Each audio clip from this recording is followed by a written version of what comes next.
Abonnez-vous et cliquez aussi sur la petite cloche de notification pour ne rien rater de nos prochaines vidéos. N'oubliez pas de partager aussi la vidéo et de la liker. Afrique N24. La famille, je ne vais pas être long, mais aujourd'hui on va aller plus que jamais dans le fond.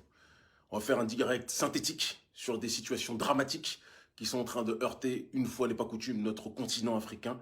Il est important plus que jamais d'en parler, de partager, d'enseigner, d'élever les consciences pour que plus que jamais, excusez-moi, les esprits soient prêts face aux diverses tentatives de diversion et de déstabilisation qui heurtent de manière simultanée notre population. Alors je vais vous laisser vous connecter, connectez-vous. Je n'ai pas prévenu pour ce direct-là, je suis en mouvement en ce moment. Il y a beaucoup de bonnes nouvelles qui sont en train d'arriver. On aura l'occasion d'en reparler le moment venu. Beaucoup de bonnes nouvelles. L'urgence panafricaniste est en train de prendre un élan considérable, peut-être le plus grand depuis la création de cette organisation de résistance. Et le moment venu, donc, on rendra les choses publiques. Connectez-vous, je vous laisse quelques instants et après on va rentrer dans le vif du sujet par rapport justement à la discussion entre Alassane Dramane Ouattara et Boubou Cissé.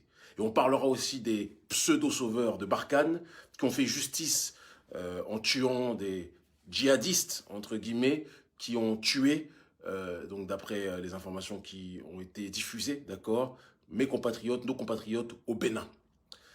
Au Bénin, dans le nord du Bénin en tant que tel, mes compatriotes qui ont été tués, qui ont été assassinés, qui ont été exécutés par des barbares sans nom.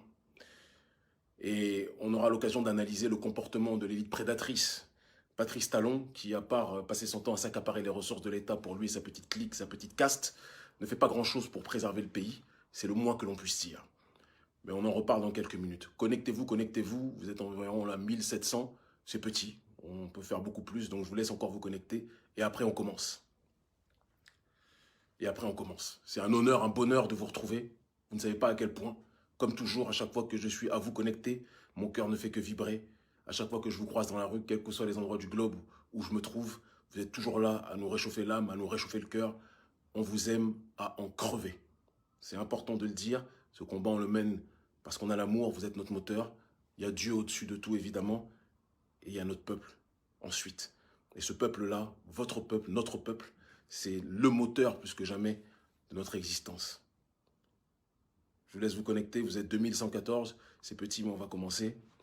Et donc, comme vous l'avez appris, on a tous écouté, tous entendu grâce au frère Yapi, d'accord? C'est très important de le dire, de le saluer, d'accord? Qui est un cyberactiviste, l'un des rares cyberactivistes qui porte de manière très positive son nom, qui fait un travail très courageux, même si moi je fais partie de l'école de ceux qui aiment montrer leur visage, mais on a aussi besoin de gens comme ça sur le continent africain qui peuvent nous dénicher des informations de première main pour que l'on puisse justement analyser les choses et approfondir le message et le propager au sein des masses. Donc, un certain nombre d'informations sont sorties et notamment une conversation téléphonique, important de le dire, entre M. Alassane Dramane Ouattara, président très mal élu de Côte d'Ivoire, c'est le moins que l'on puisse dire, qui est arrivé au pouvoir grâce à l'armée française, qui a tué des Ivoiriens, qui a assassiné des Ivoiriens, qui a persécuté les Ivoiriens, qui est venu en mode recolonisation de la Côte d'Ivoire, important qu'on puisse le dire quand même, d'accord, avec des milices étrangères, d'accord, des milices de divers ordres, de diverses tendances politiques qui n'avaient qu'un seul objectif, décimer l'armée loyaliste de Côte d'Ivoire. J'ai un de mes éléments que je ne citerai pas pour lui mettre en problème, qui était engagé dans cette armée loyaliste de Laurent Gbagbo, donc je sais profondément de quoi je parle.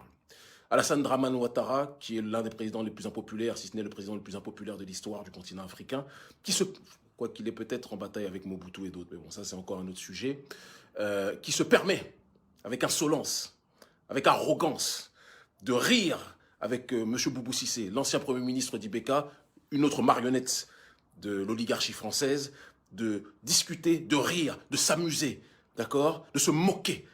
Je vois que vous êtes 3000, c'est petit, vous pouvez encore faire, mais on continue sur ce terrain-là, qui se permettent donc les deux de se moquer de la souffrance du peuple malien, qui se permettent les deux de se moquer des sanctions qui touchent la population malienne, et in extenso, puisque le Mali est le cœur du continent africain, qui se permettent de se moquer de la résistance africaine face à l'arrogance de l'oligarchie occidentale. Alors je vais dire une chose à ces deux marionnettes, à ces deux guignols, oui, Chris Yapi, un gros big up à toi, mon frère. Un gros big up à toi. Ton combat est nécessaire, ton combat est noble. D'accord? Et nous, notre responsabilité, c'est par la suite, à visage découvert, de ruer les brancards pour s'attaquer frontalement à ce système de la France-Afrique qui perdure sur notre continent. Et in extenso, bien évidemment, dans la diaspora. Ces deux se sont moqués, mais ont illustré, excusez-moi, plus que jamais, l'instrumentalisation de la CEDEAO par l'oligarchie d'Occident. Et pire encore, ces deux derniers, et notamment le premier, Alassane Dramane Ouattara, a confirmé son rôle de diviseur, son rôle d'agent d'influence numéro 1 du néocolonialisme, son rôle plus que jamais d'agent du suprémacisme français, son rôle de déstabilisateur du continent africain, son rôle plus que jamais de diviseur du continent africain.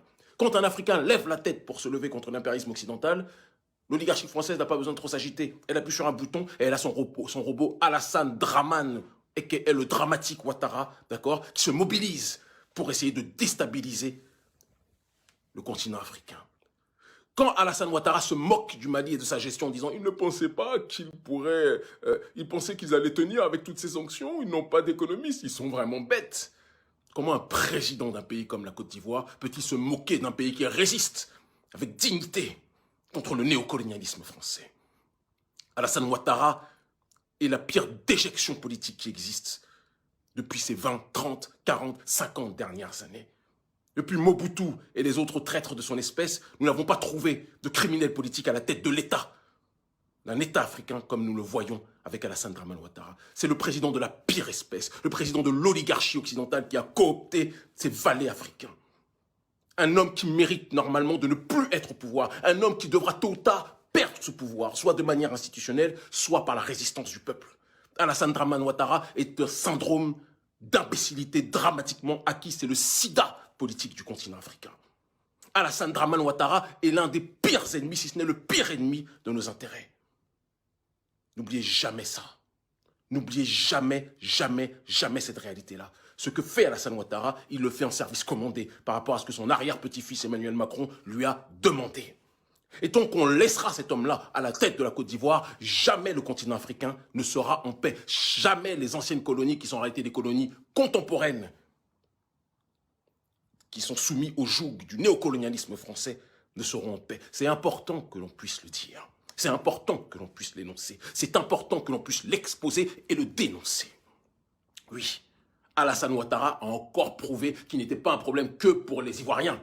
Il était un problème pour les Africains. Et in extenso, il est un problème pour tous les anti-impérialistes qui n'acceptent pas le joug d'une entité civilisationnelle et son joug, sa répression, sa domination aveugle sur une autre. Cela doit cesser. Cela ne peut plus continuer. Je sais que quand je dis ça, Alassane Dramane Ouattara va envoyer les trolls, l'usine à trolls de la France-Afrique, que l'on peut symboliser par les ados moutons qui vont commencer à venir essayer d'insulter. Ils sont payés combien? 30 000 francs CFA par mois.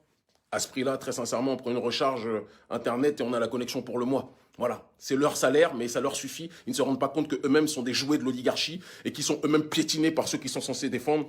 Alors qu'en réalité, ce ne sont que des marionnettes méprisées par cette entité que l'on peut nommer France-Afrique, dont le relais numéro 1 est Alassane Dramane Ouattara. Même vous, les ados moutons, réveillez-vous.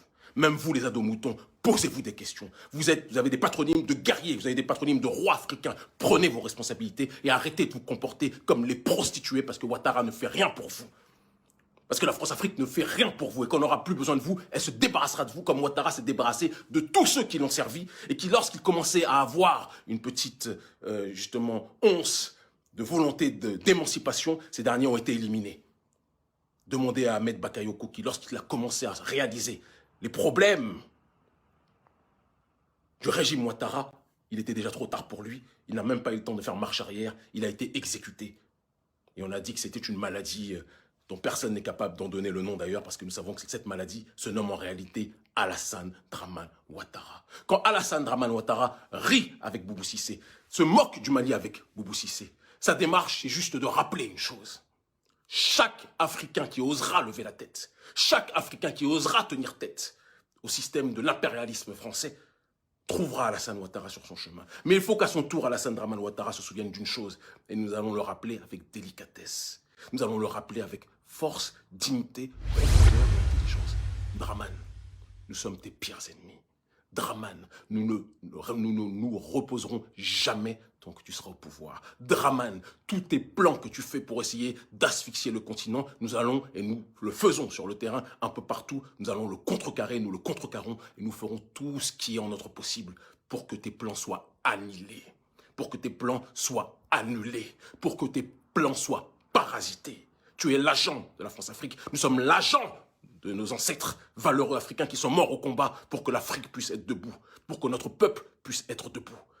Oui, Draman, tu sers tes maîtres, nous servons Dieu Tout-Puissant et nous honorons nos aïeux méritants qui se sont battus pour la dignité de l'Afrique. Draman, nous n'allons jamais te laisser continuer à déstabiliser nos pays. Mon soutien éternel aux dirigeants du Mali. On se connaît très bien entre nous, d'accord? À ma sœur Founé, ministre de la Famille, je vois que vous êtes 6000. On peut faire beaucoup mieux, mais on va dire que c'est un début humble. D'accord? À Founé, ministre de la Famille. À M. Sadio Kamara, ministre de la Défense. Mon frère, paix sur toi. Plus que jamais. À Assimi Goïta, président du Mali. Au porte-parole de cette jeunesse, au représentant de cette jeunesse, mon petit frère, mon protégé, Adama Ben Diarra, nommé et connu sous le nom de Ben le Cerveau. Nous vous aimons, nous vous soutenons, nous sommes avec vous. Vous n'êtes pas seul. Il va y avoir dans les semaines à venir une accélération sur un certain nombre de choses que tous les services de renseignement qui me surveillent s'en souviennent. On est tellement galants qu'on vous annonce, préparez-vous, mettez votre ceinture, votre cran de sûreté. Les semaines à venir vont être très agitées. Quand on dit semaine, ça peut être mois, peu importe, mais un certain nombre de choses sont en train de se préparer. Draman, tu ne l'emporteras pas au paradis. Draman, tu vas connaître la honte avant de quitter cette terre, avant de transiter dans l'autre monde. Nous allons te faire connaître la honte, le supplice de ceux qui sont les traîtres de l'histoire de leur peuple. Draman Ouattara, à chaque fois que je pense à toi, j'ai une envie de crachat. Bref, que chacun reste mobilisé, que chacun reste connecté, plus que jamais. La mobilisation est en train de prendre une ampleur démesurée. Mali, Guinée, Niger, même au Tchad, Burkina Faso, le peuple, la société civile est plus que jamais constituée et nous allons continuer plus que jamais à nous mobiliser et à avancer.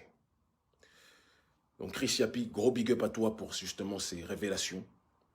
C'est à ça que doit servir justement le combat de recherche et d'autodétermination. Révéler les informations pour que la masse puisse s'en saisir, s'en servir et s'organiser. Et j'adresse aussi un grand big up à tous ceux qui sont dans l'appareil d'État au niveau des services de renseignement en Côte d'Ivoire, qui ne sont pas loyalistes à Ouattara, qui même si leurs noms peuvent laisser croire qu'ils sont avec Ouattara, ne le sont évidemment pas. Je sais moi-même de quoi je parle. Je continue donc pour parler maintenant de la logique du Bénin. Paix à l'âme de tous nos frères et sœurs qui sont morts assassinés des mains de ces djihadistes mercenaires qui travaillent pour justement les multinationales occidentales. Ces djihadistes qui sont venus exécuter des individus qui n'avaient strictement rien demandé et qui n'étaient pas inscrits dans une quelconque guerre, si ce n'est la guerre pour survivre. Parce que dans notre pays, le Bénin, une minorité a tout, la caste des privilèges de l'autre criminel de Patrice Talon, pendant que la majorité n'a rien. D'accord? Nous savons de qui on parle. Et quand je dis criminel politique pour Patrice Talon, je pèse mes mots. C'est un criminel politique, c'est un pilleur, c'est un dépouilleur, et je n'ai aucun problème à le dire. Et je suis son adversaire politique, et je le serai jusqu'à mon dernier souffle. Que ce soit clair. Que ce soit clair, Patrice. Je suis ton adversaire politique jusqu'à mon dernier souffle. Je l'ai dit au départ, je le dis plus que jamais maintenant, et je ne mourrai pas sans avoir fait en sorte que ton combat et ton régime de pilleurs et de jouisseurs sur les caisses de l'État, en haut de l'État pendant que le peuple crève, que ta caste puisse être effritée, parasitée, et que le peuple béninois puisse retrouver plus que jamais le pouvoir. Je vous le dis, je vous l'annonce, et c'est ce qui se fera, peu importe le temps que cela prendra. Lorsque ces gens sont morts, on a vu apparaître des grands justiciers, qui comme par hasard sont les, entre guillemets, justiciers les plus honnis de la sous-région. Les militaires Barkhane, dont la population africaine de la zone, entre guillemets, francophone, demande plus que jamais le départ. Parce que normalement, quand des gens disent qu'ils viennent éteindre le feu, mais que ce feu ne cesse de grandir suite à leur présence, on se rend compte que ce ne sont pas des pompiers, mais très souvent des pyromanes qui sont présents sur le sol pour, plus que jamais, sécuriser l'accès aux ressources pour les multinationales occidentales et surtout pour l'oligarchie française. Nous ne sommes pas des gorilles. Nous ne sommes pas des idiots. Nous sommes une génération africaine qui réfléchit. Il est temps aussi que chacun d'entre vous compreniez, vous autres qui êtes dans l'élite, dans la caste financière, de l'oligarchie apatride financière, dans la caste des privilèges, il faut que vous compreniez que le prolétariat, même si nous n'avons pas grand-chose, nous avons un cerveau, nous avons notre courage, nous avons notre dignité et nous analysons ce qui se passe. Ce sont des contrats entre vous, les oligarchies françaises et les oligarchies africaines. Et c'est nous autres qui souffrons pendant que vous vivez dans vos privilèges. Et oui, c'est de ça dont il faut parler. C'est cela que l'on doit répéter. C'est cela que l'on doit, plus que jamais, analyser. Eh bien, Barkhane est venu en mode justicier. Ils ont, paraît-il, exécuté plusieurs dizaines de membres du commando qui ont assassiné les nôtres au Bénin. Et donc, au moment, très intéressant, au moment où l'armée française est plus que jamais honnie, détestée, suite à un travail qu'on a été plusieurs, mais dont l'ONG Urgence panafricaniste a une grosse responsabilité, un travail qui a été effectué dans une logique d'ingénierie sociale pour pousser la jeunesse d'Afrique francophone à combattre cette armée militaire d'occupation qui n'est pas une armée militaire, une section militaire de protection, juste une section militaire de répression, de pillage de nos ressources en tant que telle. C'est ça la réalité. C'est au moment où elle est la plus détestée, l'armée française, que, comme par hasard, elle vient jouer les justiciers et qu'elle vient soi-disant venger l'honneur du Bénin. Et comme on a une élite des plus corrompus, une élite qui n'a comme religion que l'argent, une élite qui n'a comme religion que le profit, d'accord, au détriment de sa propre population. Quand l'armée française lui fait les yeux doux, quand l'armée française lui fait du bobaraba, quand l'armée française lui fait du makpouka, et lui dit, on peut travailler ensemble, vous voyez, il y a des méchants, on est avec vous, on se partage les ressources, comme par hasard dans des zones où on devine que des ressources sont en train de poindre à l'horizon. Je sais que quand je dis ça, j'aurai toute l'armada des corrompus, de la pseudo-intelligentsia corrompue de Patrice Talon qui va venir essayer de nous attaquer en nous disant « Oui, comment oses-tu parler ?» Non, nous parlons comme nous voulons. Nous sommes au XXIe siècle. L'Africain ne baisse plus la tête ni devant l'oligarque blanc, ni devant l'oligarque noir. Nous disons ce que nous pensons. Et personne ne nous limitera dans nos propos, que nous soyons nés sur le continent ou dans la diaspora. Nous dirons toujours ce que nous penserons et personne ne nous empêchera d'énoncer les choses avec sincérité, dignité, profondeur et fraternité vis-à-vis des justes, mais hostilité vis-à-vis des pilleurs. Que les choses soient dites, que les choses soient claires. Ce qui se passe à l'heure actuelle, l'opération qui a eu lieu, et je prends mes responsabilités pour cela, qui a eu lieu au nord du Bénin, les meurtres qui ont été effectués par des mercenaires, c'est un petit peu comme quand un mafieux vient dans une boutique, il veut proposer son assistance, sa sécurité dans la boutique en échange d'argent. Le propriétaire de la boutique lui dit au départ non. Par la suite, le mafieux, il envoie des casseurs, les terroristes d'aujourd'hui, d'accord, pour attaquer la boutique nommée Bénin. Et lorsque maintenant le Bénin est attaqué, cette boutique est attaquée, elle fait appel au mafieux en disant finalement viens nous aider. Le mafieux va tuer les casseurs qu'il a lui-même engagés pour maintenant pouvoir signer des accords pour qu'ils puissent être présents dans ces zones-là et se replier. C'est parce qu'on a des dirigeants qui ne comprennent rien à la géopolitique. On a des dirigeants comme Patrice Talon, comme Alassane Ouattara, qui pensent que le monde ne se limite qu'à la France, ne se limite qu'à l'Occident. Ils croient que la communauté internationale, c'est l'Occident comme ils croient, plus que jamais, ou du moins, ils veulent restreindre le monde à l'Occident, comme ils veulent croire que le Père Noël existe encore. Le monde est multipolaire. Le monde a plusieurs tendances. Le monde a plusieurs blocs. Mais vous êtes toujours les derniers roues de la classe, les derniers roues du carrosse et les derniers de la classe, excusez-moi. Vous passez votre temps à être dans une démarche de penser que sans la France, vous n'êtes rien. Que sans la France-Afrique, vous n'êtes rien. Vous prenez quelques postures de temps en temps souverainistes alors qu'en réalité, vous êtes soumis dans votre cerveau, dans votre esprit à ces derniers. Vous passez votre temps à rouler dans le système de leur pseudo-modernité. Bande d'hypocrites. Vous me donnez la nausée. On ne vous laissera plus de répit. Ouattara, Patrice Talon et tout ce qui s'ensuit. On ne vous laissera plus de répit. Et ce que nous le disons politiquement.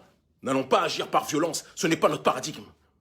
Mais nous allons vous combattre de toute notre âme. Parce que vous jouez avec les vies des Africains pour vos petits intérêts de milliardaires entre vous. C'est terminé. L'heure et l'ère de la justice sociale est en train de poindre le bout de son nez. On ne va plus vous laisser respirer. L'Afrique libre ou la mort, nous vaincrons. Je vous donne rendez-vous donc le 19 février à Paris. Meeting dans le ventre de la bête. Oui, oui, oui. Certains m'ont dit, Kémy, pourquoi tu vas à Paris? Mais il y a des millions de Noirs à Paris. Il y a des millions de Noirs à Paris. Et même si, évidemment, je le dis, je le pense, l'objectif est de parler au monde entier, c'est aussi un signal pour dire à cette France-Afrique qu'elles n'ont pas peur de parler dans le ventre de cette bête qu'elle est. Partout notre peuple est, d'Amérique du Sud, France, Afrique, Caraïbes, peu importe, Europe, Occident, Moyen-Orient, Nous allons, nous irons, nous étions et nous serons encore demain. Donc rendez-vous le 19 février pour ce meeting. Comment la diaspora peut-elle aider moi qui suis un fils de la diaspora, moi qui suis né et qui ne renierai jamais d'être né en France, d'être un afro-descendant comme Nicolas Anelka, Kylian Mbappé, comme Tony Yoka, comme des tas d'autres. D'accord? Je vous le dis et je vous le répète, mon cœur c'est l'Afrique. J'aurais pu rester dans la société des privilèges, mais c'est l'Afrique ma vie, c'est l'Afrique mon destin. C'est pour elle que je me sacrifie, c'est pour elle que je perdrai sans doute, pas de manière très âgée, ma vie. Mais je le ferai en ayant accompli ma mission au regard de Dieu Tout-Puissant, l'unique. Et plus que jamais pour honorer les ancêtres méritants qui nous ont précédés. L'Afrique libre ou la mort, nous vaincrons. Ils finiront par comprendre. Likez la vidéo si ce n'est pas déjà fait. Laissez aussi votre point de vue en commentaire.